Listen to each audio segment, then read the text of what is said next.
दोस्तों, ये कहानी उत्तर प्रदेश के गाजियाबाद की है, जहाँ जिस जगह के रहने वाले विनय जायसवाल की शादी सन 2012 में होती है। कुछ परिस्थितियों के चलते सन 2018 में तलाक हो जाता है और 11 साल बाद दोबारा फिर से शादी दोनों लोग कर जाते हैं। पति और पत्नी बहुत अच्छी तरह से शादी करते हैं। कहानियों के संग्रह में आप सभी का स्वागत है और ऐसी ही कहानी हम आपके लिए लाते रहेंगे हमेशा। ये कहानी उत्तर प्रदेश के गाजियाबाद की है, जिस जगह पे विनय जायसवाल रहते हैं। उनकी शादी एक बिहार की लड़की पूजा चौधरी के साथ हो जाती है। पूजा पढ़ी लिखी थी, वो भी कंपनी में जॉब किया करती थी और विनय जायसवाल भी कंपनी में जॉब करते थे। एक दूसरे के साथ में दोनों रहते थे। कुछ समय बाद बातें होने लगती। बातें यहाँ तक होती हैं कि एक दूसरे के साथ जीना मरना तक हो जाता है। एक दूसरे के साथ रहने की बातें करते हैं। वो कहते हैं हम शादी करेंगे तो पूजा चौधरी के साथ करेंगे, वो लड़की भी कहती शादी करेंगे तो विनय के साथ करेंगे। परिवार को पता चलता है तो दोनों परिवार सम्मिलित हो जाते हैं, सहयोग हो जाता है दोनों परिवार का। और जब वो साथ हो जाता है तो शादी उनकी सन 2012 में कर दी जाती है। शादी हो जाती है, खूब अच्छी तरह से विनय जायसवाल घर में रहते हैं, पूजा चौधरी भी रहती है, साथ साथ दोनों लोग कंपनी के लिए जाते हैं। 2-3 साल तो बहुत अच्छी तरह से गुजरते रहे शादी के बाद, लेकिन 3 साल बाद घर में कलह मचती रही, लड़ाई झगड़ा होता रहा पति पत्नी। लड़ाई झगड़ा कम से कम 2 वर्ष चला और जब 2 वर्ष लड़ाई झगड़ा चला तो सन 2018 में वो तलाक के कागज पेश करता है। कोर्ट से हाई कोर्ट चले जाते हैं, हाई कोर्ट से सुप्रीम कोर्ट तक पहुंच जाता है।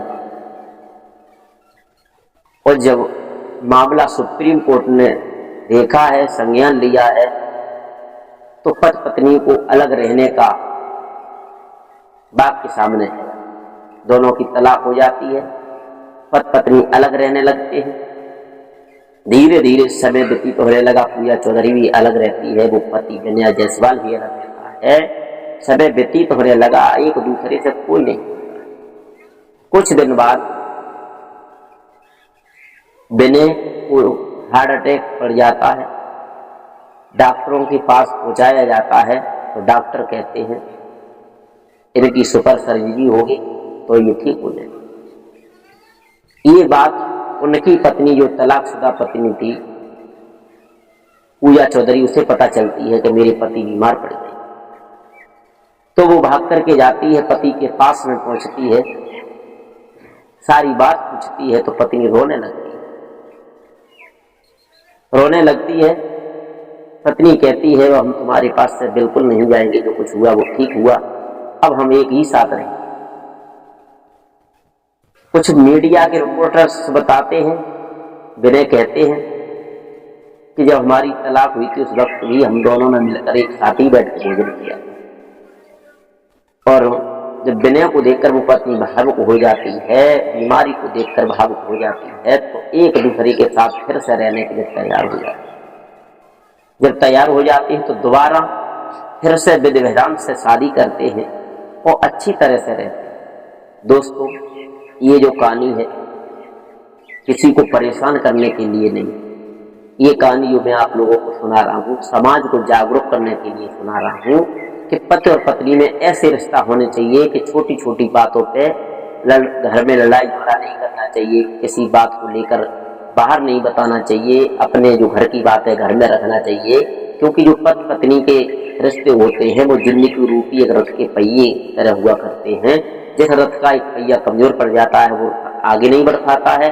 अगर पति और पत्नी में घर में विघटन पड़ जाता है वो घर परिवार कभी आगे नहीं बढ़ता है। दोस्तों, तो ऐसी कहानी हम आपके सामने लाते रहेंगे। अगर हमारी कहानी अच्छी लगी है तो हमें कमेंट बताएं।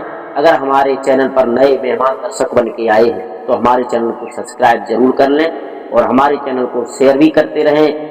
और ऐसी ही हम कहानी आपके सामने लाते रहेंगे। अगर कोई कहानी में कमी है तो हमें कमेंट में जरूर बताएं।